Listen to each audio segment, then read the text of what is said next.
당신이 찾던 무서운 이야기 고비의 TV.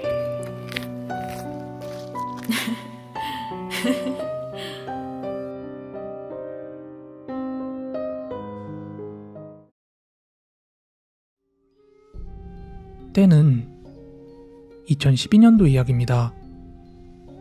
어느 종합학원 행정실에서 일하던 저는 30 중반이 넘어갈 무렵 제가 모아뒀던 돈을 모두 투자해서 목 좋은 자리에 있는 편의점을 하나 인수했습니다. 삼거리 코너 자리였는데 편의점 바로 앞에 버스 정류장이 있었고, 그리고 인도 옆으로 건널목까지 있어서 이동성도 굉장히 좋았어요. 게다가 조금만 가면 큰 아파트 단지에 아파트 상가? 게다가 고등학교까지 있는 상권이라서 장사가 꽤나 잘 됐습니다. 슈퍼바이저 말로는 인근 지역 점포 중에서 매출이 세 손가락 안에 들어올 정도라면서 귀뜸해줄 정도였죠. 저는 오픈 초기에만 매장 일을 조금 보다가 어느 정도 일이 있고 난 뒤로는 파트별로 하나씩 아르바이트를 구하기 시작했습니다. 그렇게 각 타임별로 아르바이트가 다 구해지고 나서는 제가 매장에 상주하는 시간은 거의 없었습니다. 그 무렵 저는 다른 점포 오픈까지 생각을 하고 있었으니까요. 아무튼 그 첫 번째 매장은 코너 자리의 특성상 매장의 두 면이 모두 유리로 되어 있어서 바깥에 사람들 돌아다니는 상황을 모두 확인할 수 있었습니다. 그렇게 순조롭게 편의점이 운영되던 도중에 하루는 오후 아르바이트생에게서 전화가 걸려왔습니다. 제가 전화를 받자 그 여자 알바는 목소리를 파르르 떨며 울고 있었고, 저는 깜짝 놀라서 도대체 무슨 일인지 차분히 이야기해보라고 했습니다. 그러자 사장님, 매장 앞에 사고 나서 사람 죽었어요. 저 그거 다 봤어요. 뭐라고? 너는 괜찮은 거지? 조금만 기다려. 나 지금 바로 나갈게. 그래서 저는 대충 옷만 걸쳐 입고 스쿠터를 끌고서 편의점으로 향했죠.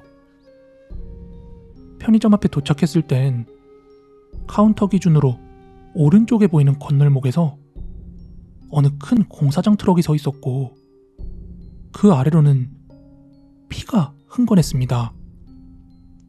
그리고 경찰과 소방대원들이 출동해서 그 현장을 수습하는 장면이 보였습니다.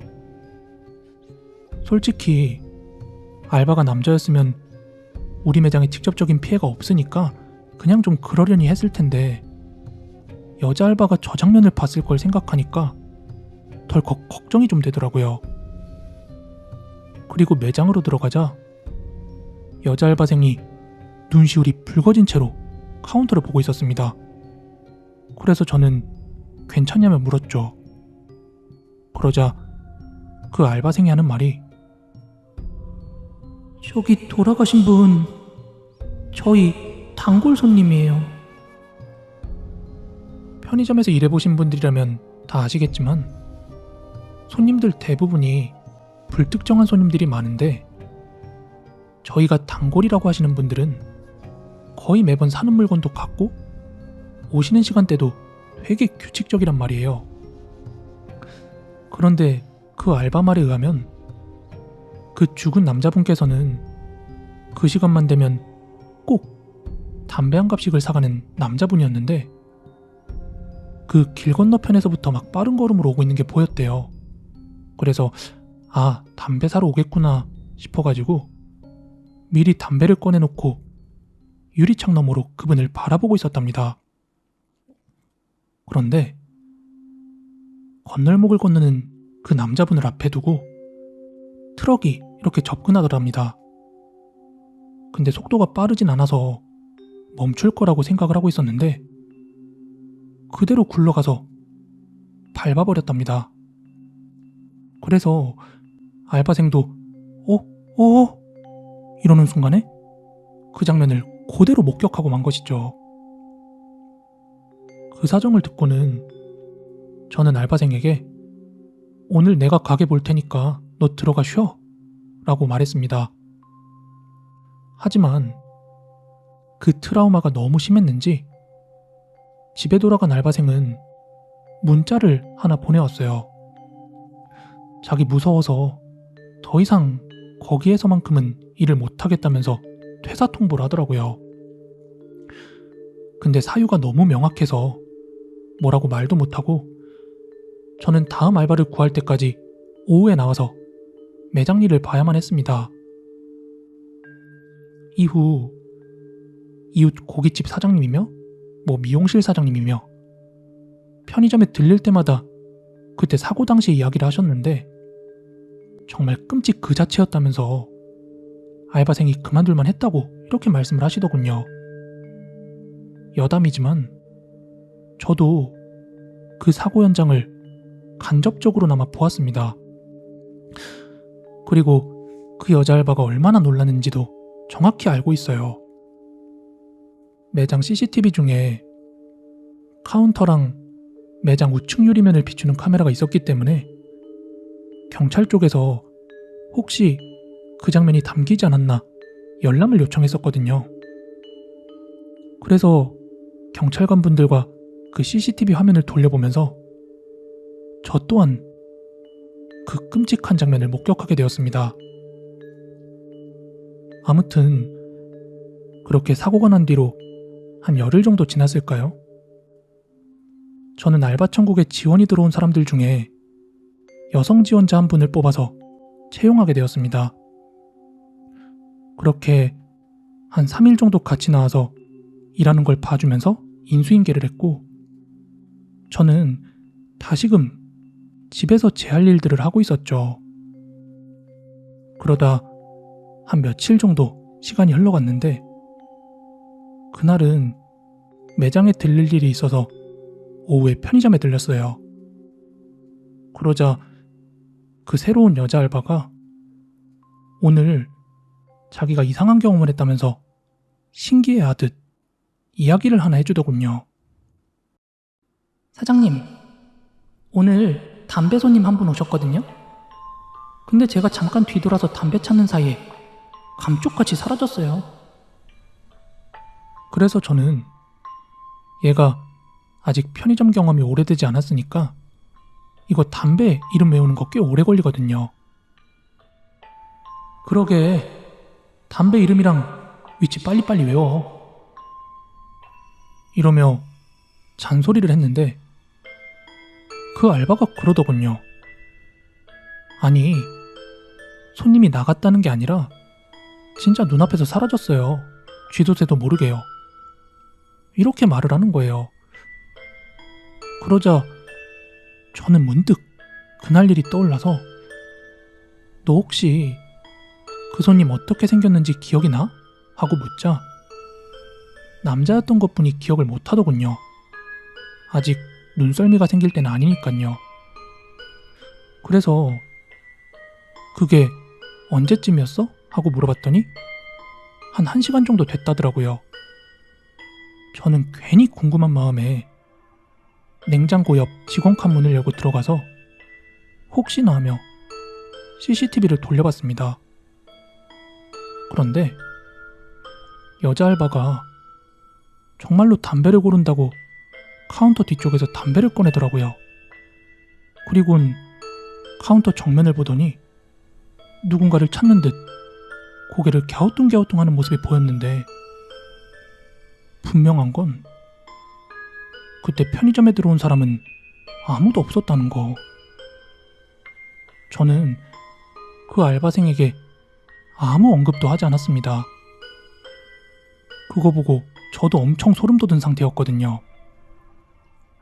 미안하지만 그 친구가 거진 4-5개월 정도 일하는 동안 저는 그 일을 함구할 수밖에 없었습니다.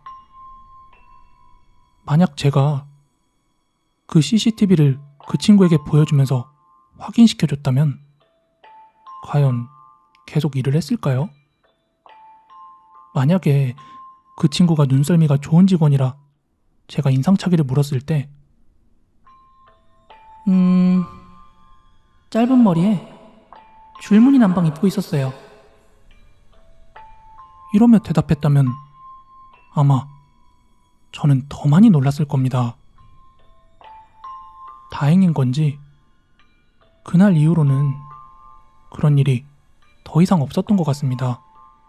알바생이 더 이상 저에게 같은 일로 언급하지 않은 걸로 봐서는요.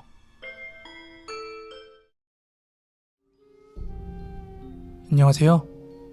저는 현재 회사에 다니고 있는 평범한 20대 직장인입니다. 3년 전 제가 대학교를 다닐 때 겪었던 이야기를 한번 제보해보고자 합니다. 벌써 3년이라는 시간이 흘렀지만 아직도 그때의 기억을 떠올리면 너무나 오싹하고 친구와 간간히 지금도 얘기하고 있습니다. 때는 2019년 10월 제가 대학교 1학년이었을 때 일입니다. 제가 다니던 대학교는 인적 드문 산 쪽에 있는 경기도 외곽 전문대학교였습니다. 주변에 학교 말고는 아무것도 없어서 밤이 되면 정말로 어두웠고 과별로 수업이 끝날 시간이 되면 야간 수업 또는 야작하는 학생들이 아닌 이상해야 학교에 사람이 다닐 일이 정말로 별로 없었습니다. 저는 디자인과라 과의 특성상 작업할 일이 정말 많았었죠. 그날도 저랑 친구 2명과 함께 셋이서 야작을 하기 위해 오후 5시부터 과실에 남아 있었습니다. 그렇게 한창 작업을 하던 도중 슬슬 허기가 진 저희는 밤 8시쯤 피자를 시켜 먹기로 했습니다. 주문하고 피자를 받는 데까지 한 3-40분 정도 걸렸던 것 같아요. 그리고 피자를 먹으면서 잠시 작업은 내려놓고 서로 수다를 떨고 있었는데 한 9시쯤이었나? 갑자기 누가 과실 앞문을 쾅쾅쾅 하면서 다소 세게 두드리더라고요. 그래서 누구세요? 하고 물어보자 스르르 문이 열렸고 그 문 밖에 있던 사람은 다름 아니라 경비 아저씨였습니다. 그런데 저희가 매번 보던 경비 아저씨의 모습과는 사뭇 다른 행색이었습니다. 저희 학교 경비부는 항상 경비복장을 갖춰 입고 다니시는데 그분은 하얀 남성용 나시를 입고 있었고 꼭 저희를 쳐다보는 게 아니라 저희 뒤에 있는 무언가를 다른 걸 쳐다보는 것처럼 눈에 초점이 없었고 허공을 보는 듯한 느낌이었어요. 그리고 또 이상한 건 과실 앞에 있는 야외 휴게실에서 1층을 내려다보면 정해진 딱 한 분만이 손전등으로 학교를 순찰하는 모습을 되게 많이 봤었거든요. 심지어 피자를 받을 때쯤에 그분께서 평소처럼 경비복을 입고 돌아다니는 모습을 제가 두 눈으로 똑똑히 봤었습니다. 그래서 저희는 저분은 평소에 못 보던 다른 경비분이신가? 뭐지? 하면서 떨떠름하고 멋쩍게 웃고 있었습니다. 그러면서 저희가 야간 작업 중이라 거의 다 끝나가니까 곧 나갈게요. 이렇게 말씀을 드렸어요. 그러자 아저씨께서 안 가도 돼. 계속 작업해도 상관없어. 다음날 아침까지 있어도 돼. 이러면서 힘없이 말씀하시더라고요. 저희는 조금 마음이 놓여서 감사합니다 하고 고개를 숙였는데 갑자기 그 아저씨께서 근데 구렁이 귀신 이야기는 알고 그렇게 늦게까지 있는 거야? 이런 이야기를 하시는 겁니다. 그래서 저희는 도대체 그게 무슨 이야기냐고 되물었죠. 그러자 그분께서 말씀하시길 예전에 이 산 넘어서 있는 도로에 기어다니던 엄청 큰 구렁이를 버스 기사가 실수로 밟아 죽였어. 근데 그 일이 있고 몇 달 후에 갑자기 그 버스 기사가 죽게 됐어. 그리고 자꾸 밤마다 초소에 하얀 소복을 입은 여자 귀신이 문을 열어달라고 흐느끼거나 소리를 지르는데, 그게 밟혀 죽은 구렁이가 한 맺힌 귀신이라 생김새가 정말 기괴하고 무섭게 생겼다. 그 귀신이 최근까지도 문을 흔들고 쾅쾅 두드려서 통 잠을 못 자겠다. 아마 지금은 이 산중턱에 있을걸? 흉측하게 생겼으니까 조심들 해. 이런 이야기를 저희한테 말씀해 주시는 겁니다. 갑자기 왜 저희한테 저런 이야기를 하시는지 정말 무섭고 기괴하게 느껴졌습니다. 그 이야기를 하시는 동안에도 정말로 눈빛에는 초점이 하나도 없었고 창백한 얼굴을 하고 계셨거든요. 그 이야기를 듣고 저희가 말을 얼버무리며 괜히 안 믿는 척을 하자 아저씨께서는 이거 기숙사생들도 다 아는 이야기다. 그 애들도 구렁이 귀신 때문에 자기한테 항상 무섭다고 말한다. 못 믿겠으면 걔네들 찾아가서 물어봐라. 이렇게 말한 뒤에 표정 없는 얼굴로 그럼 야작 천천히 하다 가. 이러며 문을 닫고 나가셨습니다. 저희는 이게 무슨 일인가 싶었습니다. 솔직히 정신이 이상한 사람인 줄 알았어요. 늦게까지 야작하다 보니까 뭐 이런 재미난 일이 생기는구나 싶었습니다. 그때까지는요. 그렇게 아저씨가 나간 뒤에 한 10분 정도 이 이야기에 대해서 떠들고 있었는데, 갑자기 제 맞은편에 앉아있던 아린이가 웃다 말고 갑자기 표정을 굳히면서 무슨 소리야? 방금? 이러더라고요.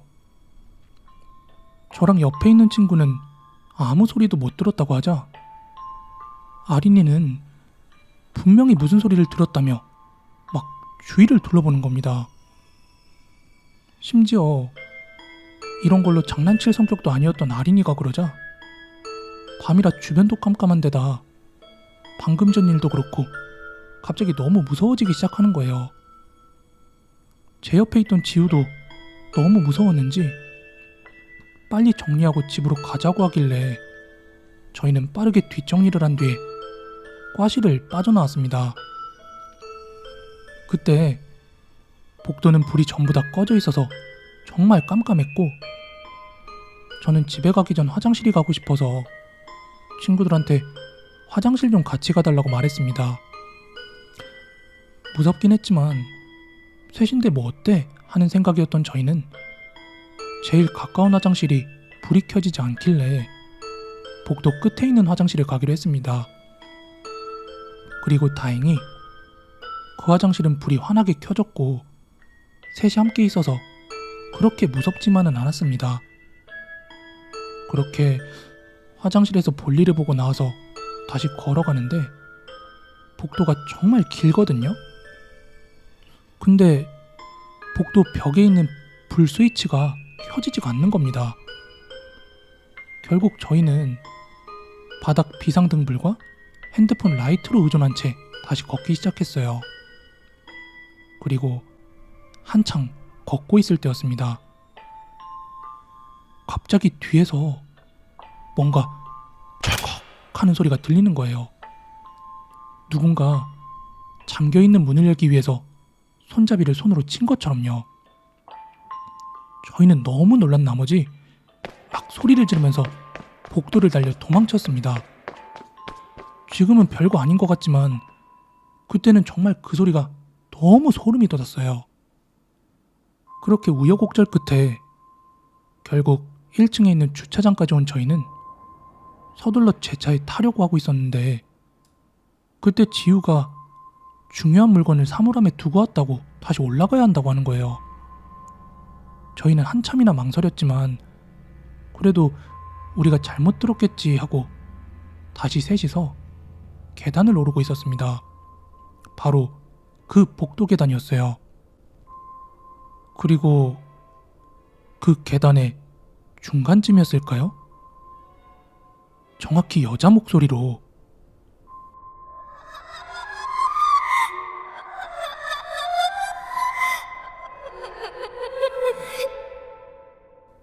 하는, 웃는 것도 아니고 우는 것도 아닌 아주 선명한 목소리가 들렸습니다. 아까 그 철컥 소리처럼 꼭 저희 주변에 있는 것처럼요. 그걸 저 혼자만 들은 게 아니라고 확신한 게 그 목소리를 듣자마자 저희 셋이 동시에 같이 발걸음을 멈췄습니다. 결국 저희는 다시 계단을 혼비백산이 된 채 뛰어내려가기 시작했어요. 손에 힘이 풀려버린 저는 핸드폰도 손에서 놓쳐버렸지만 다행히 뒤따라오던 친구가 주워왔더라고요. 결국 사물함에 있는 물건은 찾지도 못하고 저희는 사색이 되어 급하게 차를 타고 빠져나왔습니다. 셋이 얼굴은 창백해져가지고 집 가는 동안 아무 말도 하지 못했습니다. 그리고 사람들이 많고 상가불빛이 많은 곳에 나와서야 아린이가 아까 내가 과실에서 들었다던 목소리가 바로 그 여자 목소리였어. 이러더군요. 어찌됐든 이 일이 일어난 바로 다음날 저희는 학교에 오자마자 기숙사생이었던 저희과 선배들을 찾아가서 그 경비 아저씨가 해줬던 괴담들을 한번 물어봤습니다. 그러자 선배들은 그게 무슨 얘기냐면서 단 한 번도 들어본 적이 없다 하면서 의아한 표정을 짓더라고요. 그리고 가장 의아하고 무서운 건 그날 이후로 그 경비 아저씨를 단 한 번도 본 적이 없었다는 겁니다. 과연 저희가 겪었던 그날의 괴기한 일들은 대체 무엇이었을까요? 아직도 그때를 생각하면 무섭고 등에 소름이 쫙 돋습니다. 지금으로부터 6, 7년 전 제가 실제로 겪었던 미스테리한 이야기를 하나 들려드리도록 하겠습니다. 사연의 위치는 경기권인 것까지만 밝혀주시면 감사하겠습니다. 그럼 이야기 바로 시작하도록 하겠습니다. 당시 저는 20대 중반의 평범한 직장인이었습니다.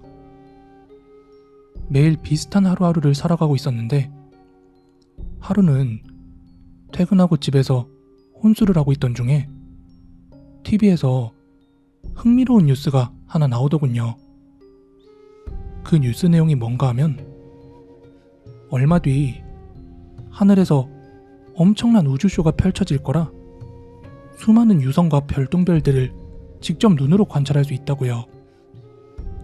그러다 보니까 네이버 인기 검색어에도 관련 검색어들이 하루 종일 오르락내리락 했었고 이게 되게 역대급일 것처럼 뉴스에서 하루 종일 떠들어대길래 저 역시도 내심 기대가 되더라고요. 그래서 친구들이 있는 단톡방에다가 그 인터넷 뉴스 기사 보내면서 야, 이날 다 같이 북악 스카이웨이나 남산공원에 별 보러 갈 사람? 뭐 이렇게 물어봤어요. 그러자 친구들은 서울은 주변이 밝아서 잘 안 보이기도 안 보일 거고 그나마 볼만한 명소들은 사람들이 엄청 많이 몰릴 거라면서 그럴 바엔 경기권으로 짬낚시나 다녀오자는 겁니다. 경기권 저수지나 소류지 같은 데만 가더라도 주변이 어두워서 훨씬 별도 잘 보일 거니까 낚싯대 대충 던져놓고 캠핑 의자에 등 받치고 누워있으면 별도 분명히 잘 보일 거라고요. 그래서 결국 저희 정예 멤버가 총 6명인데 저 포함해서 3명만 가기로 했습니다. 정확하게는 기억이 안 나는데 그 별똥별이 떨어지는 피크 시간이 9시에서 한 10시 전후라고 했었나? 아주 늦은 시간은 아니라서 퇴근 후에 다 같이 교대에서 만났고 미리 알아뒀던 저수지가 있는 그 시골길을 향해서 차를 타고 쭉 가고 있었습니다. 그렇게 쭉 가고 있었는데 퇴근 직후라 그런지 저도 친구들도 되게 비슷한 타이밍에 그 마을을 진입하면서부터 갑자기 뭐에 홀린 듯 엄청 졸려오더군요. 졸려. 뭐야? 나 기면증인가? 갑자기 왜 이렇게 졸음이 쏟아지냐? 나만 그런 게 아니었구나. 진짜 엄청 몽롱하다. 저희가 향하던 곳이 경기권에서도 거의 외곽 지역이다 보니까 멀리 보이는 민가에나 드문드문 불이 켜져 있고 동네 식당 같은 곳들은 전부 문을 닫았다 보니까 가로등 불빛 말고는 주변이 어두워서 눈에 아마 피로가 더 컸던 탓인 줄로 알았죠. 그러다가 그 빙글빙글 도는 원형 로타리 있죠. 그 로타리 쪽에서 불이 켜진 곳을 딱 한 곳 발견했는데 치킨집이더군요. 야, 저 집 딱 봐도 옛날 치킨 파는 집 같다. 치킨은 저런 데가 존맛인데 우리 장 깰 겸 내려서 한 마리만 포장해 가자. 셋이서 한 마리면 부족하지 않을까? 근데 편의점에서 먹을 거 많이 샀잖아. 한 마리면 충분할 것 같다. 저희 눈에 들어온 그 매장은 길거리에서 흔히 볼 수 있는 그런 세련된 프랜차이즈 매장은 전혀 아니었고 외관도 옛날 시트지 같은 거 붙여져 있는 그런 허름한 진짜 옛날 치킨에 어르신들한테 소주 한 잔씩 팔 것 같은 흡사 호프 느낌의 가게였습니다. 그래서 그 로터리에다가 차를 세워놓고 그 치킨집에 들어가 봤습니다. 그러자 안에는 할머니 한 분이 TV를 보고 계셨고 저희는 메뉴판을 보고 혹시 지금 후라이드 치킨 한 마리 포장되냐고 여쭈었습니다. 그러자 짧은 대답과 함께 능숙하게 한 마리를 포장해 주시는데 한 마리인데도 양이 딱 봐도 엄청 많아 보였습니다. 그렇게 치킨을 받아들고 나와서 한 10분에서 15분 정도 차 타고 더 들어가서 저희가 목적했던 저수지에 도착을 했고 낚싯대를 편성한 뒤에 낚시 의자에 앉아 치킨을 뜯으며 하늘을 바라보고 있었습니다. 너네 지금 저거 봤어? 봤어. 와, 야 진짜 별똥별이 보이긴 하네. 나 태어나서 처음 봤다. 그때 저희는 사실 낚시는 뒷전이었고 별똥별 보면서 치킨 먹는 데만 정신이 팔려 있었습니다. 확실히 그 시골 같은 데 와서 보니까 별똥별 엄청 잘 보이더라고요. 그리고 3명이서 먹다 보니 포장해왔던 치킨 한 마리는 금세 뚝딱 사라져버렸고 심지어 맛도 있어서 못내 아쉽더라고요. 그러다 친구들이랑 가위바위보를 해서 진 사람이 가서 한 마리 더 사오기로 이야기가 나왔는데 지금 가면 문 닫지 않았을까 하다가 혹시 모르니까 가봐서 없으면 그냥 오는 걸로 하고 가위바위보를 했습니다. 그렇게 결국 가위바위보에서 제가 지고 말았고 저는 차를 세워놓은 곳으로 가서 시동을 걸었죠. 그리고 아까 그 치킨집이 있던 로타리 쪽으로 운전을 해서 다시 10분에서 15분 정도 거슬러 올라갔습니다. 그리고 그쪽에 도착했을 땐 역시나 치킨집은 불이 꺼져 있었죠. 근데 차량 창문 너머로 보이는 그 치킨집의 분위기가 조금 이질적이랄까? 아무리 불이 켜져 있고 꺼져 있고의 차이지만 외관에서 보여지는 그 치킨집의 느낌이 확 달라진 느낌이라 저는 차에서 내려서 그 치킨집 앞으로 한번 다가가 봤죠. 그리고 저는 너무 놀라서 친구들한테 그 자리에서 바로 전화를 걸었습니다. 그 이유는 여보세요? 야, 나 지금 그 치킨집 앞인데 지금 졸라 소름 돋는 게 여기 문 닫은 것 같아서 가게 안쪽 들여다보니까 이 가게 폐업한 지 오래된 것 같은데 이거 뭔 일이냐? 농담하지 말고 빨리 한 마리 더 사와. 맛있게 잘 먹어놓고 뭔 똥딴지 같은 소리야. 아니, 테이블도 난장판이고 조리기구들도 다 엉망진창이라니까. 이미 폐업한 지 오래된 가게 같다고. 아, 뭔 소리야. 그럼 방금 전에 우리가 여기서 먹은 이 치킨은 다... 뭐지? 전화기 너머의 친구들은 갑자기 화들짝 놀라서는 일단 짐을 챙길 테니까 얼른 자기들을 데리러 오라고 하는 거예요. 빨리 돌아가자고.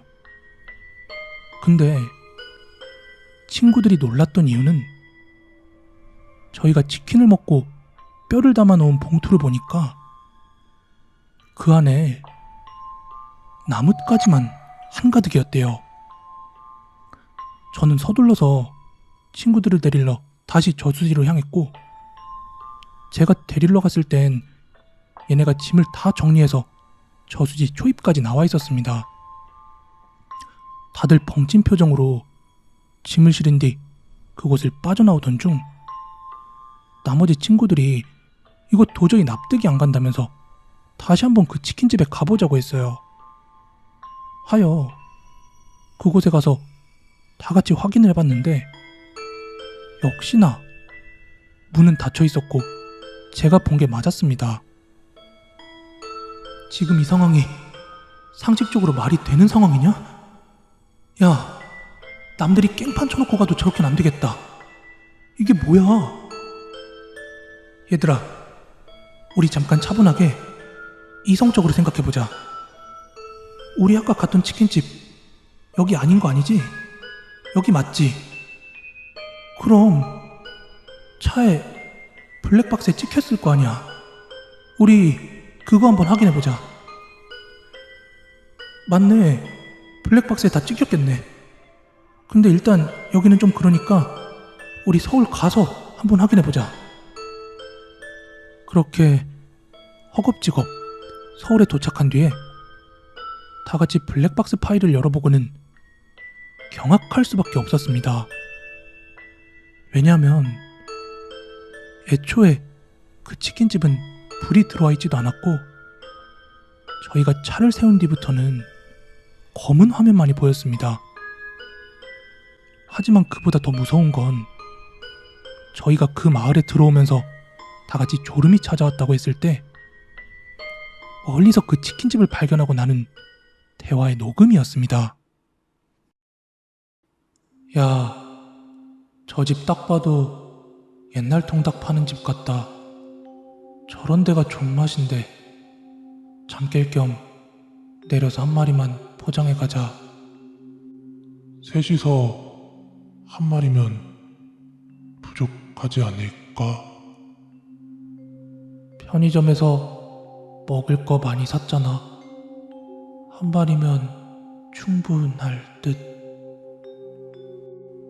저희의 기억 속에서는 전혀 아니었는데 마치 감정 없는 사람처럼 대화를 나누던 저희. 그날 저희는 무언가에 홀렸던 것일까요? 그렇지 않고서는 그날의 이 모든 상황들을 이해할 방법이 전혀 없네요. 때는 2000년도쯤이었습니다. 그 당시 제가 초등학교 5, 6학년쯤이었고요. 요즘은 너무나 당연한 듯 편의점에서 녀석개들이 생수를 사다 먹고 있지만 그 당시만 하더라도 엄마가 주전자로 보리차를 끓여서 그걸 물병에 옮겨 담아 놓으면 그걸 마시는 게 당연했었습니다. 그런데 딱 저 무렵쯤에 저희 아버지께서는 급격한 체력 저하와 건강 악화를 느끼고 계셨고 엄마 또한 그런 아버지한테 엄청 잔소리를 하셨어요. 젊은 사람이 왜 이렇게 골골대냐고요.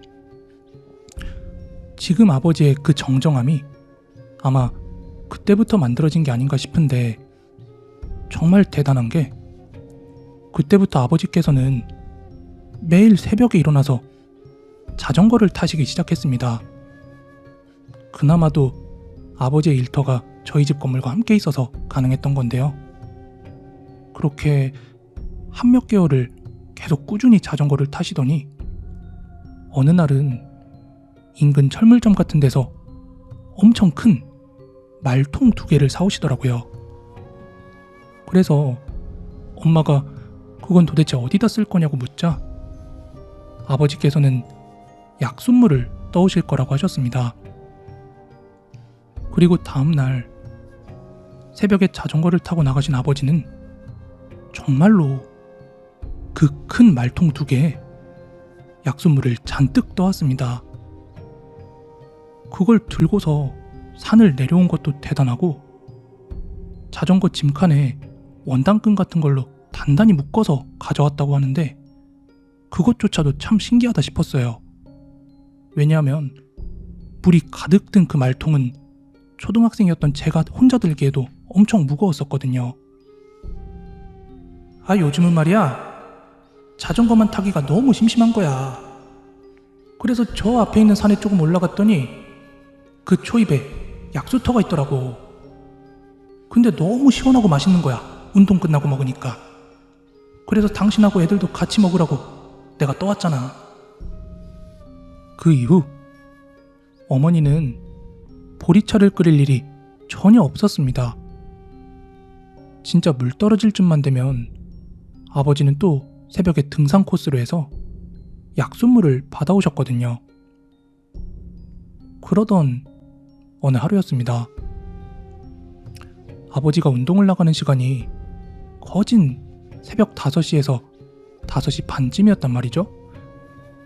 그럼 빠르면 7시? 늦어도 8시 안에는 들어오시기 때문에 저는 아버지가 나가는 모습보다는 들어오는 모습을 주로 보곤 했어요.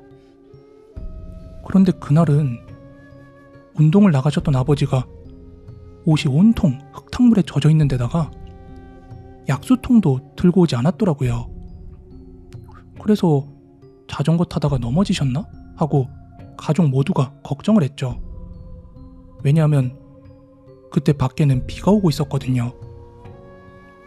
하지만 아버지는 아무렇지 않다는 듯이 옷을 벗고 화장실로 씻으러 들어가셨고 형과 저는 아침을 먹고서 둘이 함께 학교로 향했습니다. 그리고 아버지께 무슨 일이 있었는지는 저녁이 되어 형이 엄마 아빠에게 물어보고 나서야 들을 수 있었습니다. 지금부터는 아버지의 말이에요. 원래는 아빠가 동네 한 바퀴 자전거로 싹 돌고 나서 그 산 초입에 자전거를 세워두거든? 그리고 좀 걸어가다 보면 약수터가 나오는데 거기서 미리 물을 받아놓고 산중턱에 올라갔다가 내려오면서 물통을 챙긴단 말이지. 그럼 그거 누가 가져가면 어떡해? 에이, 그 새벽에 그 무거운 걸 누가 가져가? 약수물 받기 귀찮으니까 조금 따라가는 사람은 있어도 그거 들고 가는 사람은 한 번도 없었어. 아무튼 산중턱에서 아빠가 내려오는 길이었는데 갑자기 비가 내리기 시작해서 서둘러 내려오고 있었거든? 그런데 저 멀리에서 어떤 여자가 엉거주춤 산을 오르더라고.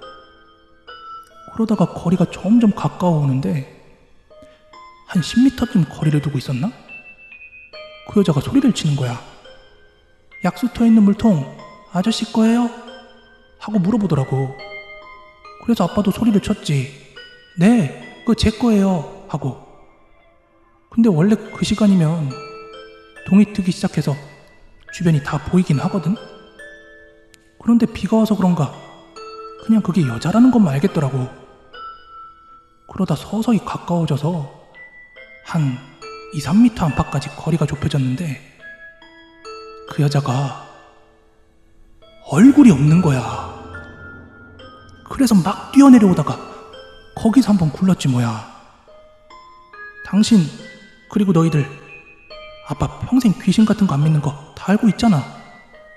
근데 이거 막상 직접 보고 나니까 다리가 덜덜 떨리면서 겁이 나더라고.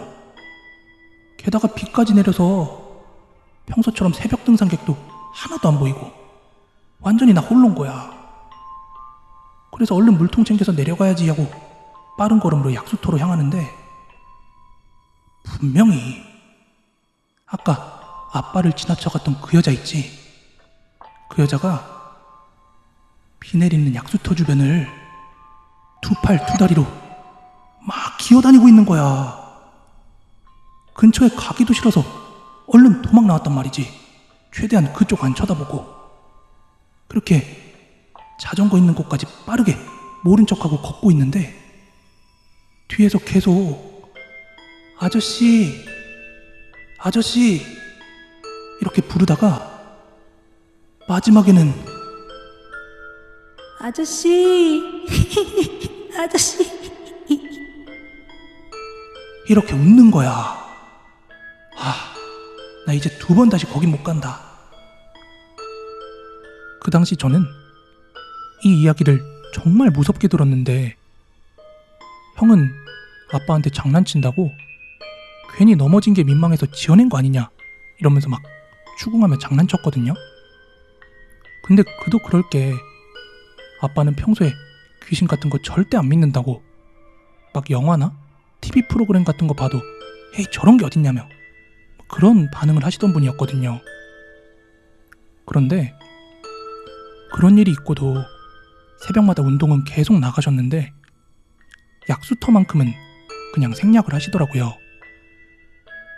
엄마는 한동안 물 안 끓여서 좋았는데 다시 끓이려니까 이것도 일이네 하면서 막 눈치를 주셨는데 아버지는 눈치를 보시다가 약수터로 간 게 아니라 결국 정수기를 하나 놓으셨습니다. 세월이 지나고 나서 아버지한테 그 이야기를 다시 물어봤는데 아버지는 여전히 확고하십니다. 본인이 본 건 분명히 귀신이 맞았다고요. 아빠 어린 시절에 동네 미친 여자들도 비 온다고 네 발로 기어다니는 일은 결코 없었다면서 말이죠. 이 이야기는 같은 과 선배 오빠에게 들은 이야기고 오빠의 친구의 할머니께서 직접 겪은 이야기라고 하십니다. 이야기는 할머니께서 젊었던 시절로 거슬러 올라가게 됩니다. 할머니께서 20대 후반에서 30대 초쯤에 겪은 이야기래요. 할머니께서는 독실한 기독교 신자라고 하시는데요. 지금이야 주변에 조금만 둘러봐도 여기저기 보이는 게 교회인데 그 당시만 하더라도 지금에 비하면 교회 숫자가 월등히 적었고 할머니께서 사시던 곳이 완전 외진 곳이라서 교회를 가려면 읍내까지 나가야 했대요. 거리상으로는 그렇게 멀지 않았지만 당시에는 도로가 잘 안 닦여 있어서 교회에 가기 위해선 산길을 걸어서 지나가야 했다고 합니다. 그래서 주일마다 오전 예배에 참석하기 위해서 아주 이른 새벽밥을 지어 먹고 집을 나섰다고 합니다. 당시 남편분에게 같이 가자고 해도 남편은 교회에 다니는 걸 싫어하셔서 어쩔 수 없이 혼자 다니셨다고 하네요. 무튼 할머니께서는 여느 때와 마찬가지로 일찍이 집을 나섰는데 겨울이라 그런지 해가 뜨지 않아서 주위가 어둑어둑했다고 합니다. 원래는 해가 떴을 시간이지만 겨울은 해가 늦게 뜨다 보니까 되게 어두웠던 거죠. 아무튼 교회 가기 위해서 그 산길을 걸어가고 계셨는데 매주 다니던 그 길이 그날따라 이상하게 적막하기도 하고 음산했다고 합니다. 그렇게 한참 산을 넘어가시던 할머니께서는 왠지 모를 불안감이 드니까 혼자 걷는 게 무서우셔서 이게 남자든 여자든 상관이 없으니까 누구 하나라도 만났으면 좋겠다 이렇게 생각하시면서 걷고 계셨대요. 그리곤 한참을 걷고 있었는데 뒤에서 분명히 인기척 같은 건 나지 않았는데 이상한 기분이 들어서 잠깐 뒤를 돌아보셨답니다. 그렇게 뒤를 돌아보니까 저 멀리서 한 남자가 천천히 걸어오고 있더랍니다. 보통 그런 어두컴컴한 산길에서 뒤따라오는 남자 만나면 무서운 생각이 들 수도 있잖아요. 근데 할머니께서는 저게 사람이다 하는 생각만으로 반가운 기분에 이제 든든하게 갈 길을 가셨다고 합니다. 그 남자를 뒤로 한 채 길을 걷던 할머니께서는 뭔가 이상한 생각이 들어서 다시 한번 뒤를 돌아보셨는데, 왜냐하면 조금 전에 봤던 그 남자의 걸음걸이가 뭔가 이상했다는 생각이 들었대요. 그때 대충 돌아본 거라 정확하게는 보지 못했지만 왠지 걸음걸이가 자연스럽지 못하다고 느끼셨대요. 그래서 다시 한번 살짝 뒤를 돌아보니까 확실히 그 남자의 걸음걸이는 어딘가 이상하더랍니다. 그리고 보통의 남자 걸음걸이 속도라면 여자인 자신을 금방 따라잡을 수도 있을 법도 한데 너무나도 천천히 걸어오고 있었다네요. 그것도 눈에 익지 않은 걸음걸이로 말이에요. 그래서 할머니께서 잠깐 그 자리에 우두커니 서서 그 남자를 주시하고 있었는데, 자신을 향해서 천천히 걸어오고 있는 그 남자의 걸음걸이는 원래 보통 사람이 걸으면 양발을 번갈아 내디디면서 걸으니까 머리가 좌우로 살짝살짝 움직이는 걸음걸이를 보일 거 아니에요? 그런데 그 남자는 머리가 거의 움직이지 않고 다리가 심하다 싶을 정도로 좌우로 크게 흔들거렸답니다. 더욱 궁금해진 할머니께서는 더 자세히 그 남자를 지켜보고 있었는데, 그 남자의 정확한 모습이 눈에 들어온 순간 할머니는 숨이 턱 막힐 뻔하셨답니다. 그리고는 정신없이 달리셨다고 해요. 할머니 눈에 들어온 그 남자는 눈이 흰자밖에 안 보일 정도로 위로 까디집혀 있었고, 혀는 가슴 길이까지 빠진 상태로 머리가 공중에 떠서 고정되어 있는 느낌? 그 상태에서 몸만 좌우로 흔들거리는 그런 모습이었다고 합니다. 그걸 본 할머니께서는 잠시 숨이 탁 막히셨다가 불현듯 저건 사람이 아니야 하는 생각이 머릿속에 떠올랐고 본능적으로 살기 위해서 도망치셨다고 합니다. 한참을 도망치시던 할머니께서는 숨이 너무 차서 도저히 달릴 수가 없었다고 해요. 그래서 아직도 쫓아오나?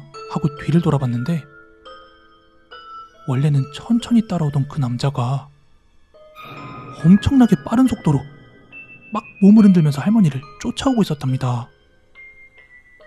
뛰어온다기보단 마치 날아오듯이 쫓아오고 있었대요. 이번엔 심지어 길게 빠진 혀까지 좌우로 심하게 흔들거리면서요. 그래서 할머니께서는 그 자리에 그대로 주저앉은 채로 눈을 감고 계속해서 주기도문을 외우셨다고 합니다. 그렇게 한참 동안 주기도문을 외우고 있다가 할머니께서 눈을 떴을 땐 주변엔 아무도 없었고 날은 이미 밝아 있었다고 합니다. 그래서 그대로 놀란 가슴을 부여잡고 교회로 달려간 할머니께서는 예배가 끝나자마자 목사님께로 갔대요. 그리고는 자기가 여기 오는 길에 있었던 그 기이한 일들을 설명하고서는 나는 다시는 그 길을 혼자 지날 수 없겠다면서 집까지의 동행을 부탁을 했답니다. 그러자 목사님께서는 그 부탁을 선뜻 들어주셨고 둘이 같이 집으로 돌아오고 있는 길이었대요. 그런데 할머니께서 지나오셨던 그 산길 중에서도 할머니께서 그 이상한 남자를 처음 목격했던 그 장소 있죠. 그쯤 되는 곳에 막 사람들이 모여 있더랍니다.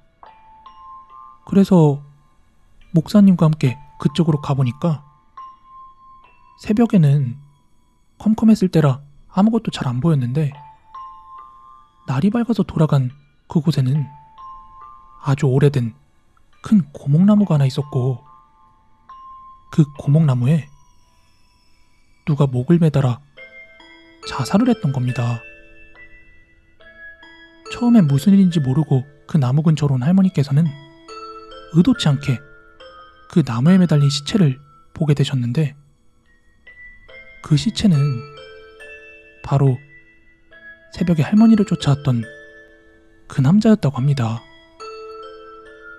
목이 매달린 채로 눈을 하얗게 까디집고 혀는 가슴 끝까지 쭉 빠진 상태에서 좌우로 흔들리는 모습의 그 남자요. 어떻게 목을 매달았는지는 모르겠지만 그 남자가 꽤 높은 곳에 매달려 있어서 마을 사람들은 쉽게 그 남자의 시신을 수습하지 못하고 있었던 거라고 하네요. 무튼 그걸 목격한 할머니께서는 그 자리에서 기절하고 마셨고 결국 목사님께 엎혀서 집으로 돌아오셨다고 합니다. 그 이후 할머니께서는 절대로 혼자서는 그 산길을 지나가지 않으셨다고 합니다.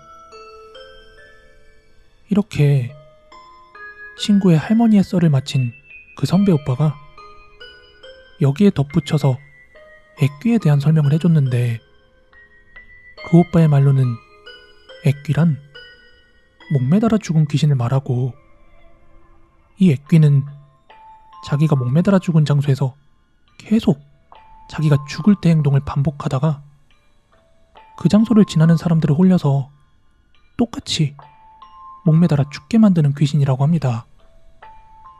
그러면서 그 남자가 목매달아 죽으면서 액귀가 됐고 때마침 그 길을 지나던 할머니가 그 액귀를 만난 것 같다고 해요.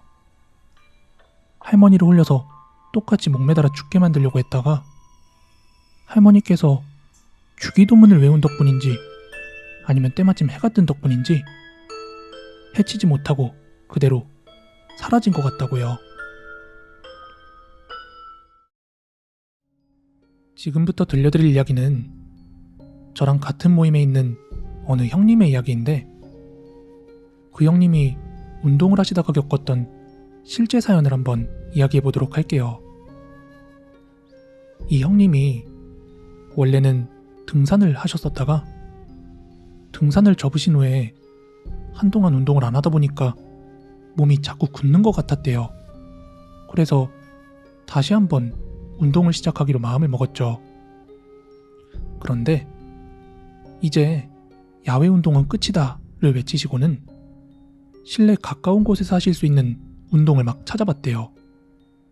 그러다가 간택을 받은 운동이 바로 배드민턴이었습니다. 나름 운동량도 많을 것 같고 그때 한참 배드민턴 열풍이 막 불던 시기라 이번엔 돈 좀 쓰셔서 장비도 구입하고 옷까지 맞추셨어요. 생활체육시설 배드민턴 클럽까지 가입을 하셔서는 클럽 회비도 내시고 사람들도 사귀고 뭐 그렇게 나름 모임자리도 나가시면서 그래 이게 사람 사는 재미다 를 외치면서 열심히 운동을 다니셨나봐요. 매일 거르지 않고 아침마다 일찍 운동을 나가셔서는 회원들과 배드민턴을 치시는 걸로 그렇게 아침을 시작하셨다고 합니다. 뭐든 한번 시작하시면 엄청 열심히 하고 끝을 보시는 분이라 클럽도 거의 매일 1등으로 나가셔서는 회원분들과 그렇게 게임을 즐기셨대요. 그러던 어느 날이었는데 평소처럼 아침 일찍이 체육관에 나갔다고 합니다. 언제나처럼 본인이 1착으로 도착하신 줄 알았는데 벌써 어떤 젊은 여성 회원이 체육관에 나와서 운동을 다 했는지 장비를 정리하고 있더랍니다. 와, 저 사람도 엄청 부지런한 사람이다. 이렇게 생각하고는 짐을 정리하고 있던 그 여성분에게 인사를 건넸다고 해요. 왜? 운동하는 사람들끼리는 서로 처음 보는 사람들끼리도 인사 나누고 하잖아요. 그렇게 인사를 건네는 형님을 향해 그 여자는 얼굴에 미소를 띄우고 말없이 미소로만 화답을 하더래요. 그 모습을 본 형님은 심장이 쿵 하고 설레어버린 거죠. 나이는 좀 있었어도 그냥 돈 버는 낙으로 사셨던 형님인지라 거의 모태솔로에 가까웠었거든요.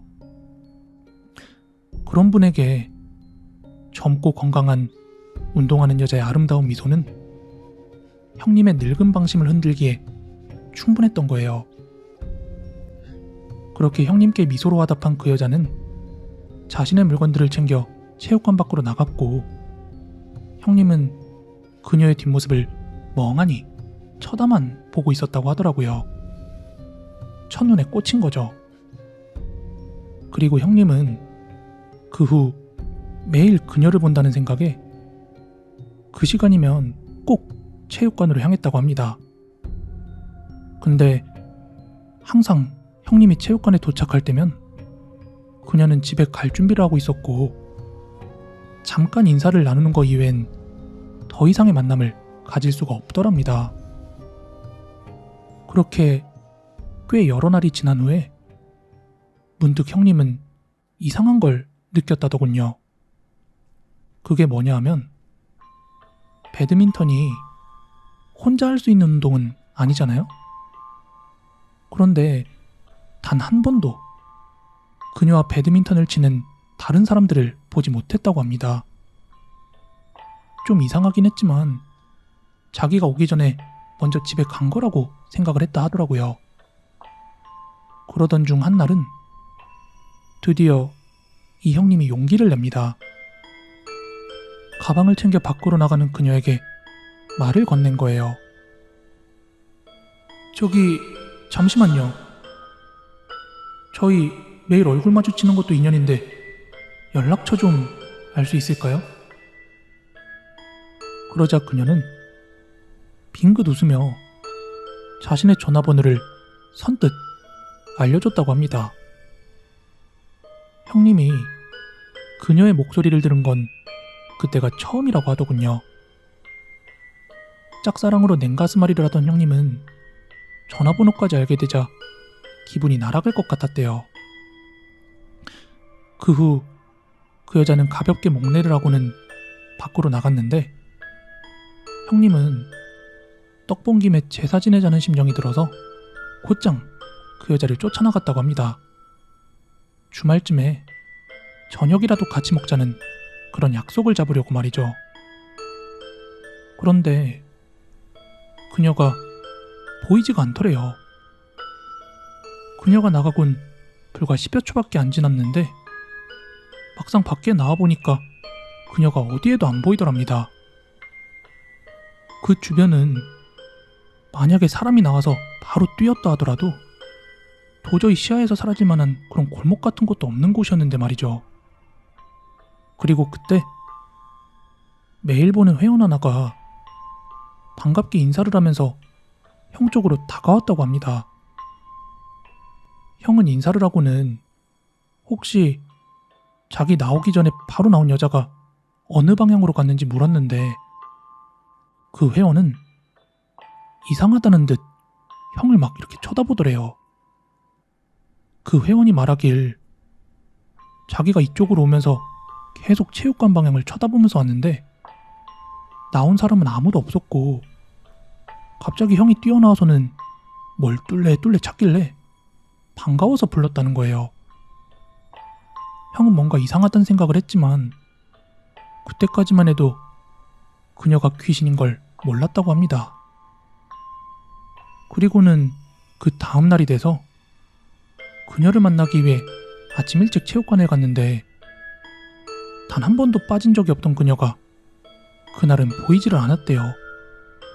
뭐 하루쯤 결석할 수도 있지 하는 생각에 애써 자신을 위로했지만 혹시 아픈 건 아닐까? 아니면 나 때문에 불편했나? 하는 생각에 하루 종일 일이 손에 잡히질 않았답니다. 그런데 그 다음 날도 그녀가 체육관에 나오지 않은 거예요. 애가 탄 형님은 오전 내내 망설이다가 점심시간 때쯤에 그녀가 알려줬던 번호로 전화를 걸었다고 합니다. 그렇게 몇 번 신호음이 가다가 척컥 전화를 받는 소리가 들렸는데 드디어 그녀의 목소리를 듣는다는 설렘에 잔뜩 기대를 하고 있었다고 합니다. 그런데 전화를 받은 상대방은 아주 굵은 목소리를 가진 젊은 남자였다고 합니다. 뜻밖의 인물이 등장하자 형님은 너무 놀란 거예요. 혹시 남편이 있는 유부녀거나 애인이 전화를 받은 건 줄 알고요. 그래서 당황한 형님은 곧장 전화를 끊었다고 합니다. 근데 전화를 끊고는 가만히 생각해보니까 자기가 뭐 잘못한 것도 아니고 괜히 쓸데없이 오해를 살 수도 있겠다는 생각을 한 형님은 마음을 굳게 먹고 다시 한번 전화를 했다고 합니다. 그렇게 다시 전화를 받은 그 남자에게 자기소개를 하고는 이제 체육관에 같이 다니는 회원인데 이분이 며칠째 안 나오셔서 걱정이 돼서 전화를 했다. 괜한 오해는 없으셨으면 좋겠다. 이렇게 정중하게 얘기를 했는데 그런데 전화를 받은 남자가 한참 동안을 말이 없더랍니다. 그러면서 저는 이 폰 주인 남동생인데요. 저희 누나 혹시 언제 보셨어요? 그 동생이라는 분은 누나를 언제 보셨으며 전화번호는 어떻게 알았는지 꼬치꼬치 캐묻더랍니다. 형님은 기분이 나빴지만 자신이 먼저 결례를 한 거란 생각에 차분히 하나하나 설명을 해주었다고 해요. 제가 연락처를 받은 그 다음 날부터 출석을 안 하셔서 걱정돼서 전화를 드린 거예요. 그러자 한참을 말없이 듣기만 하던 남자가 이윽고 그러더랍니다. 그런데 저희 누나 교통사고로 죽었어요. 얼마 전에 49제 지났습니다. 그리고 이어서 말씀하시기를 누나 핸드폰은 누나가 죽은 줄 모르고 전화 오는 지인들이 있어서 그걸 알려주려고 가지고 있었는데 형이 전화를 걸었던 날 안 그래도 이제 전화를 해지하려고 통신사를 방문하려고 하던 참이었답니다. 그러면서 누나가 평소에 운동하던 체육관이 거기였다면서 배드민턴을 그리도 좋아했는데 거길 매일 갔었나 보다며 엄청 서럽게 울더래요. 그리고는 그래도 누나의 마지막을 봐주셔서 감사하다고 인사도 잊지 않더랍니다. 형님은 전화를 끊고선 멍해선 아무것도 할 수 없었고 모태솔로 노총각의 첫사랑은 어찌 엮여도 그렇게 슬프게 엮였는지 그렇게 귀신과 이룰 수 없는 짝사랑으로 끝이 났습니다. 저는 나름 사랑과 영혼 같은 그런 스토리를 기대했지만 그 뒤론 한 번도 그녀를 본 적이 없었고 그날부로 형은 배드민턴을 접으셨다고 합니다. 조심스럽게 제보해보는 제 친구의 이야기로 오래 있었던 이야기입니다. 만약에 새 들어 사시는 분들 중에서 집에 귀신 나오니까 보증금 돌려달라, 나 이사 가겠다, 이렇게 집주인한테 이야기하면 집주인 반응이 어떨까요? 보통은 그게 무슨 뚱딴지 같은 소리냐며 계약서 운운하면서 본인만 미친 사람 취급받을 겁니다. 그런데 제 친구는 정말로 계약 철회하고 이사를 했습니다. 고등학교 때부터 가장 친했던 친구들 무리가 있는데요. 그 중에 오늘 당사자를 친구 A라고 하겠습니다. 친구 A가 올해 초에 집을 이사했습니다. 그 지역이나 집의 구조 등은 친구가 계약 철회할 당시에 집주인과 합의한 내용이 있어서 그냥 원룸이라고만 하겠습니다. 친구가 원래 살던 자취방은 직장을 걸어서 다닐 수 있는 위치였는데 작년 말에 이직을 하면서 지하철을 타고 다녀야 했습니다. 그런데 올 초에 원래 살던 곳이 계약 만료인 것을 계산을 하고 이직을 했던 거라 불과 얼마 뒤 이직한 곳과 멀지 않은 원룸으로 이사를 했습니다. 그냥 겉보기에는 엄청 깔끔한 집이었습니다. 용달이사 부르지 않고 친구들끼리 짐을 같이 날라서 금방 이사도 끝났고요. 그 이사 당일날은 같이 중국집도 먹고 약소하게나마 집들이를 한 거죠. 그런데 일주일도 안 돼서 친구 A가 친구들 톡방에다가 그러는 겁니다. 얘들아, 나 태어나서 처음으로 가위 눌렸다? 이러는 겁니다. 그러면서 하는 말이 새벽에 자다가 눈을 떴는데 온몸이 썩어 문드러진 어떤 남자가 공중에 둥둥 떠서 내 쪽으로 피고름을 뚝뚝 떨구는 거야. 이게 무서운 동시에 너무 더럽고 찝찝해서 그걸 피하려고 하는데 몸이 아예 안 움직이더라. 친구들의 반응은 두 가지로 엇갈렸습니다. 하나는 너네 집에 귀신 있나 보다 하면서 장난조의 반응이었고, 두 번째는 그러게 운동 좀 작작해라 하는 반응이었죠. 그도 그럴 게 친구 A가 크로스핏에 헬스까지, 요즘 소위 말하는 헬창이었습니다. 몸이 엄청 좋아서 귀신도 때려잡을 것 같은 그런 몸이거든요. 그래서 친구 A도 내가 이사 때문에 몸이 예민했나? 이러고 말았습니다. 그런데 불과 일주일이 지나지 않아서 그 친구 A가 이번에는 진짜 우리 집에 뭐 있나? 나 화장실에서 샤워 끝나고 나왔는데 아주 잠깐이지만 검은 형체가 내 침대에 누워있었다? 이러면서 한밤중에 카톡을 보내더라고요. 그래서 그거 지금도 있냐니까 지금은 없는데 분명히 짧은 순간이었지만 자기 맨눈으로 똑똑히 봤다고 하소연을 하더군요. 그 이후로도 얘는 여러 차례 가위에 눌리거나 악몽을 꾸곤 했는데 얘가 하는 말이 얼굴 형체는 부패가 돼서 전혀 알아볼 수가 없는데 계속 한 사람으로 추정되는 어떤 남자가 나온다는 겁니다.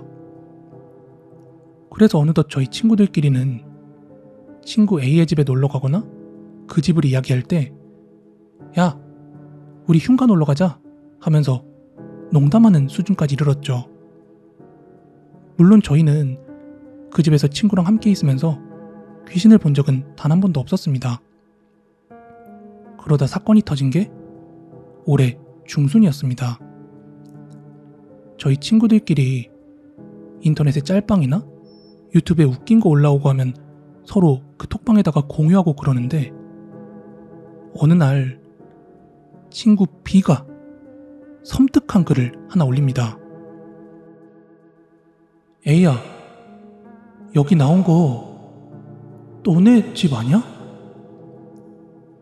그때 친구 B가 공유해줬던 링크는 어느 청소업체에서 올렸던 특수청소 관련 작업 내용이었습니다.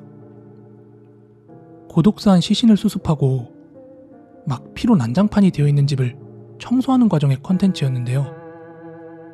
그런데 그 방은 제가 봐도 친구 A의 방과 너무 똑같이 생겼었고 평소 친구의 목격담을 뒷받침이라도 하는 듯 거기에서 죽은 사람은 홀로 살던 중년의 남성이라고 써 있었습니다.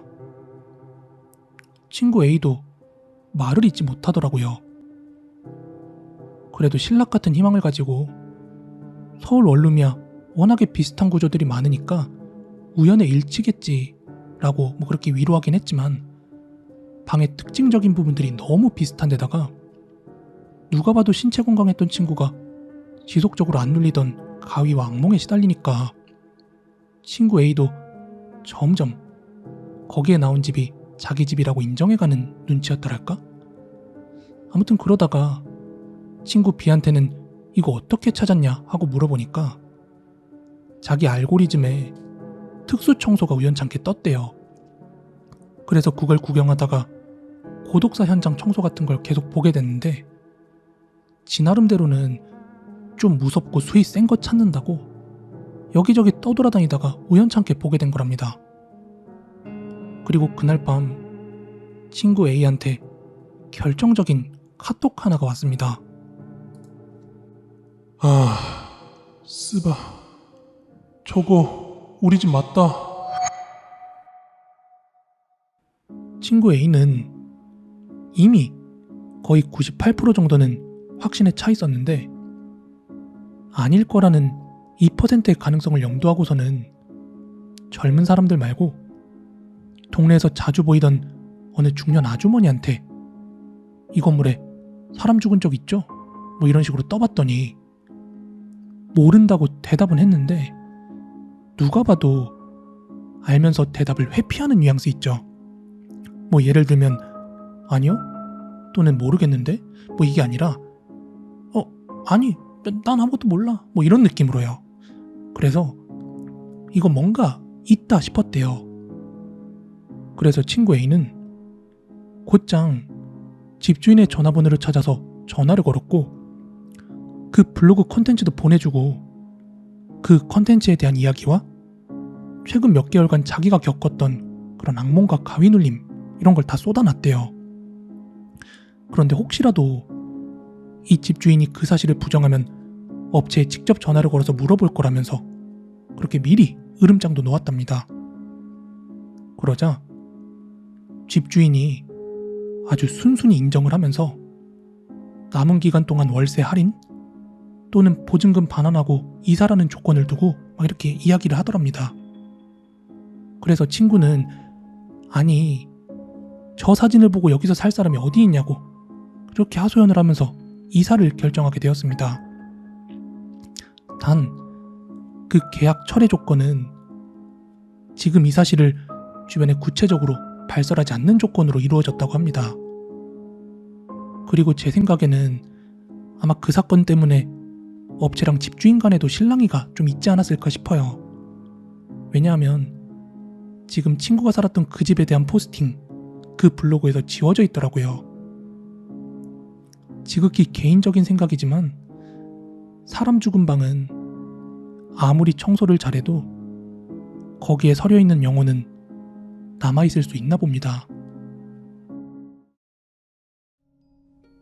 제가 첫 입사했을 때 다녔던 회사에서 실제로 겪은 귀신 목격담을 들려드릴게요. 우선 이름만 빌딩이었던 그 회사가 있는 건물은 5층짜리 건물이었습니다. 그리고 저희 사무실은 꼭대기층인 5층에 있었고요. 그 건물을 1층에서 정면으로 바라볼 때 좌측으로는 사무실 드나드는 입구였고요. 오른쪽으로는 작은 상가, 횟집이 하나 있었습니다.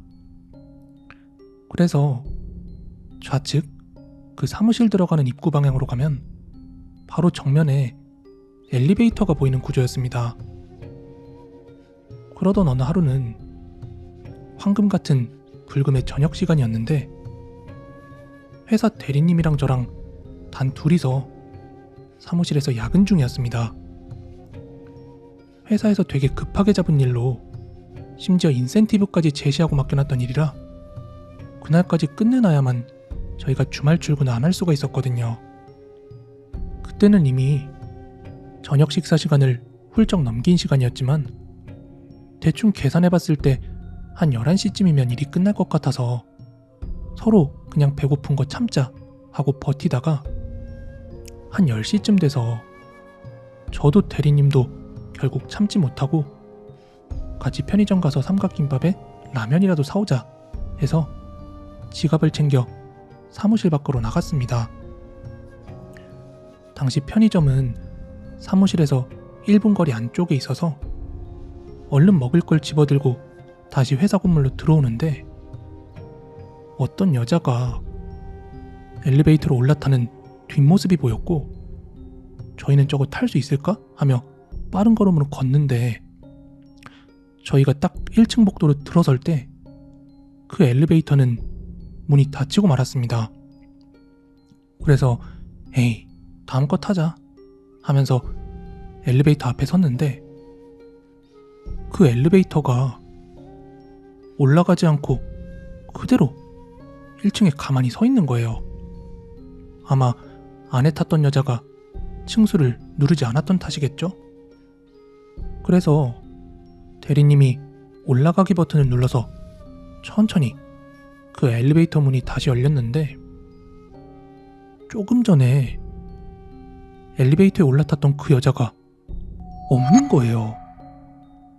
저랑 대리님은 서로 놀란 눈을 마주치면서 다시 한번 그 안쪽을 둘러봤는데 없어요. 없었습니다. 그리고 너무 소름이 돋아서 그 엘리베이터로 올라탈 엄두조차 나지 않았습니다. 어머머, 지민씨, 이게 뭐야? 우리 잠깐 나가자. 대리님도 그 여자 보셨죠? 이거 계속 1층에만 있었는데. 그만. 나 지금 너무 소름 돋는다, 야. 너무 무서웠던 저희는 잠깐 건물 밖으로 다시 나갔습니다. 엘리베이터가 1층에서 움직임이 없이 다시 그대로 문이 열린 거면 아까 그 여자가 분명히 안에 있었어야 하잖아요. 그런데 없었다는 건 그게 귀신이라는 얘기? 그것도 홀로 목격한 게 아니다 보니까 너무너무 소름이 돋았습니다. 그리고 그때 고개를 들어 건물을 바라보니까 5층, 저희 사무실 말곤 다른 층들은 전부 불이 꺼져 있었습니다. 아무도 없었다는 얘기죠. 그리고 1층 횟집에도 죄다 아저씨들 뿐이었고요. 그래서 어쩌지? 어떻게 해야 되지? 이렇게 발을 동동 구르고 있다가 어쨌든 사무실로 가긴 가야 하니까 저희는 얼른 계단을 통해서 올라가자 하고 서둘러 계단으로 올라가기 시작했습니다. 그런데 한 2층에서 3층 사이쯤 걸어 올라가다가 미친 듯이 소름이 돋는 순간이 찾아왔는데 그게 뭐냐면 그 건물도 엘리베이터도 엄청 오래돼서 엘리베이터가 작동하면 그 복도에서 엘리베이터 작동되는 소리랑 그 엘리베이터 음성까지 다 들리거든요. 근데 그 계단 중간에서 갑자기 올라갑니다 하는 소리와 함께 엘리베이터가 작동되는 소리가 나요. 잔뜩 겁을 먹은 채 저와 대리님이 5층에 딱 올라섰는데 그 순간 엘리베이터도 딱 5층에 도착을 해서 서서히 문이 열리는데 그 안에는 아무도 없었죠. 1층에서 누군가 5층 버튼만 눌러놓고 내렸을 리도 없고 5층에서 누군가 내려가기 위해서 엘리베이터를 눌렀으면 그 엘리베이터 앞에 기다리는 사람이 있어야 하는데 그러지도 않았고요. 설령 저희가 계단을 통해 올라왔으니까 혹여 그 사람이 중간에 계단으로 내려갔다고 한다면 분명히 저희를 마주쳤어야 하는데 그 어떤 가정들도 다 부정당하는 상황. 게다가 사무실에 남아있던 사람도 저와 대리님 뿐이었으니까요. 잔뜩 긴장한 채 저희는 사무실로 들어오게 되었고 뭐 역시나 사무실엔 아무도 없었죠. 저희는 탕비실에서 컵라면에 물을 붓고 회의실로 들어와서 서로 마주보고 그 테이블에 앉아서 이야기를 했죠. 대리님, 제 팔뚝에 닭살 돋은 거 보여요? 아, 진짜 소름 돋는다. 앞으로 저희 약은 어떻게 해요? 그러게. 근데 우리가 본 게 정말 귀신일까? 그렇게 서로 마주보고 이야기하며 라면을 먹고 있었는데 어느 순간 갑자기 라면을 드시던 대리님이 고개를 치켜들고는 시선을 제 뒤쪽으로 향하는데, 그리고 진짜 침착하지만 다급한 목소리로 지민씨, 우리 이것만 먹고 일단 그냥 퇴근하자. 저는 그 대리님의 눈빛에 바짝 긴장을 해서 뒤를 돌아봤어요. 그런데 아무것도 없어서 혹시 뭐 보셨어요? 하고 물어봤지만 대답을 안 하시더군요. 이후 같이 짐을 싸서 나와 지하철역으로 향하면서 이야기를 하시길, 아까 사무실 문 열리는 소리 전혀 안 났잖아. 근데 회의실 밖에서 어떤 검은 그림자가 쓱 지나가는 게 보였다.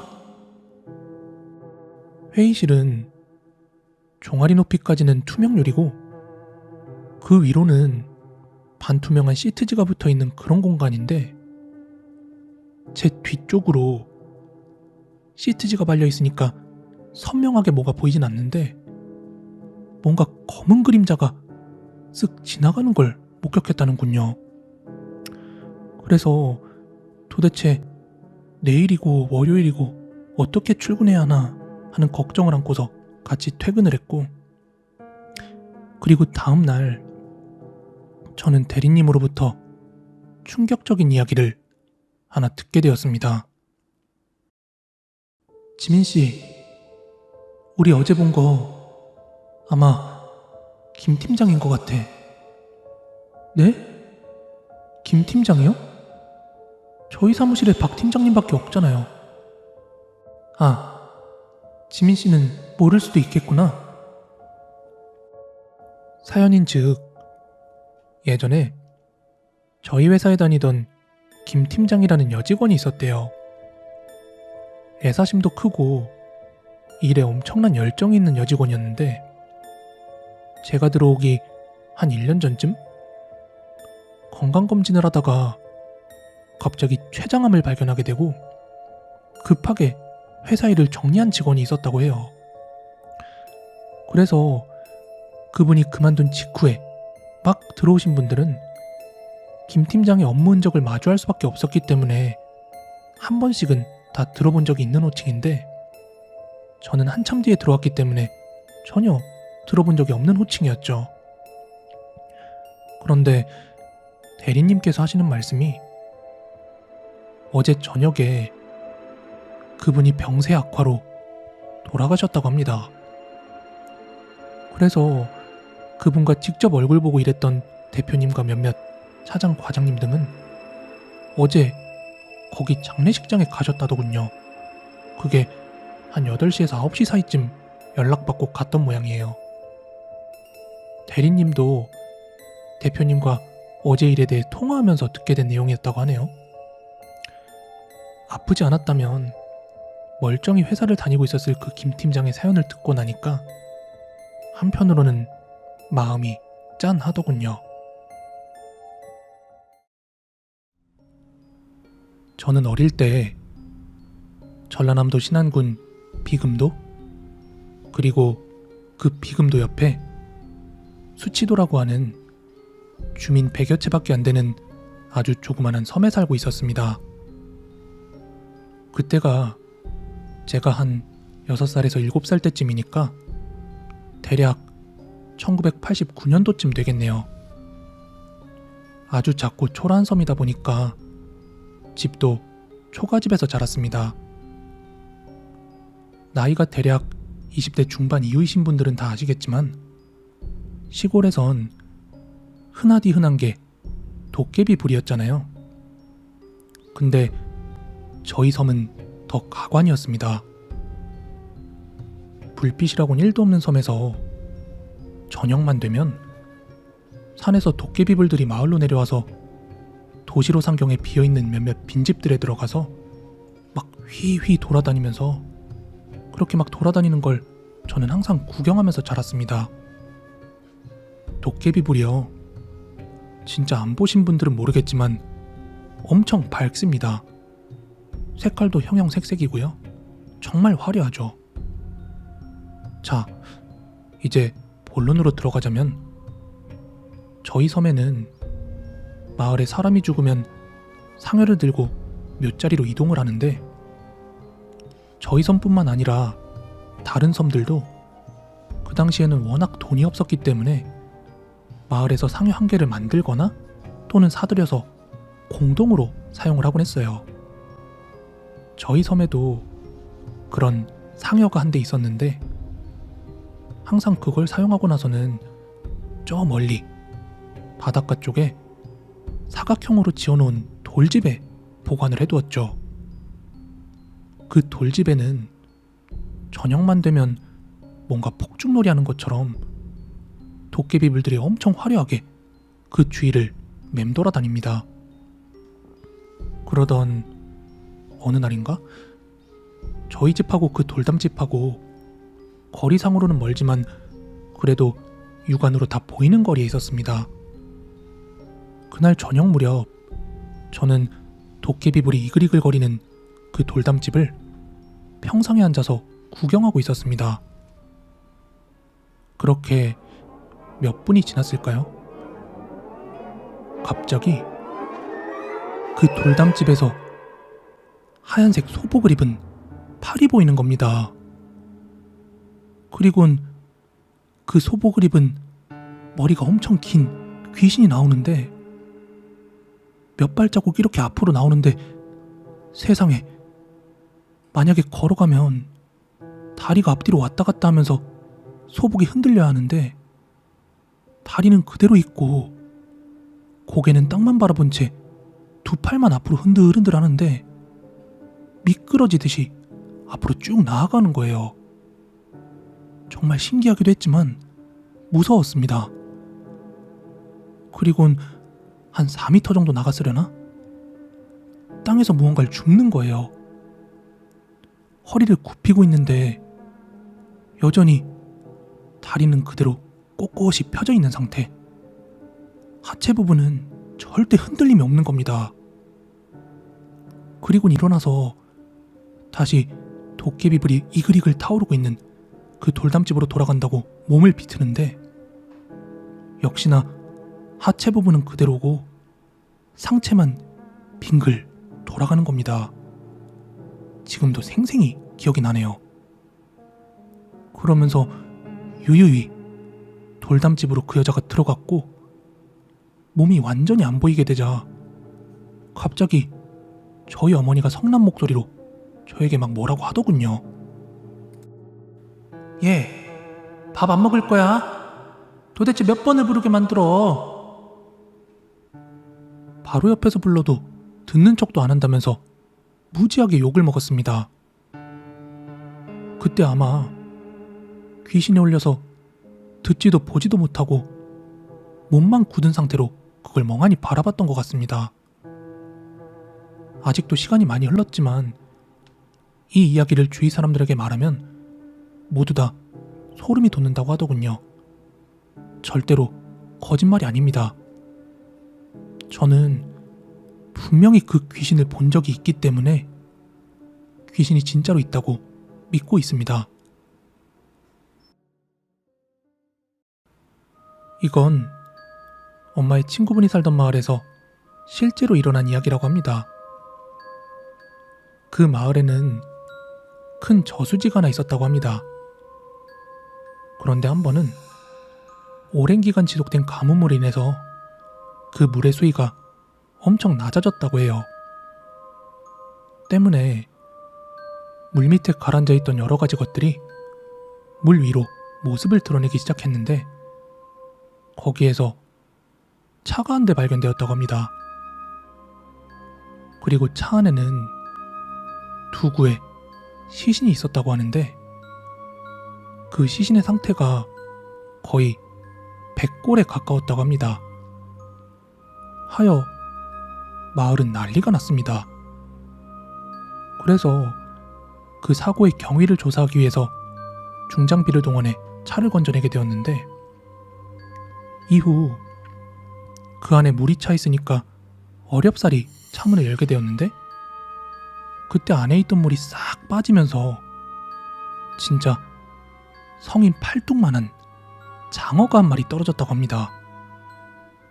근데 이렇게 큼지막한 장어가 왜 그리고 어떻게 여기에 들어있을까 해서 보니까 아주 조금 열려있던 그 창문 틈 사이로 새끼가 들어갔다가 몸집이 커지니까 거기서 나오지 못하고 있었다라는 거죠. 근데 도대체 그 안에서 뭘 먹고 그렇게 커졌는지는 그런데 그 큼지막한 장어를 보니까 욕심이 나신 것인지 마을 노인들이 그런 장어는 그냥 죽이거나 하면 안 된다면서 그걸 삶아 먹었다고 합니다. 몇몇 마을 노인들이 모여서 같이 먹었다고 하는데 희한한 건 그날 이후로 그거 같이 먹었던 노인들이 한동안 몸져 눕고 뭐 난리도 아니었다고 합니다. 오늘 준비한 무서운 이야기는 여기까지고요. 여러분들께서 알고 계신 무서운 이야기 혹은 직접 겪은 이야기 아래에 보이시는 이메일을 통해서 많은 제보 부탁드리겠습니다. 가시기 전에 좋아요, 구독하기 꼭 좀 한번 눌러주시고요. 저는 내일 더 무서운 이야기로 찾아오도록 하겠습니다. 감사합니다.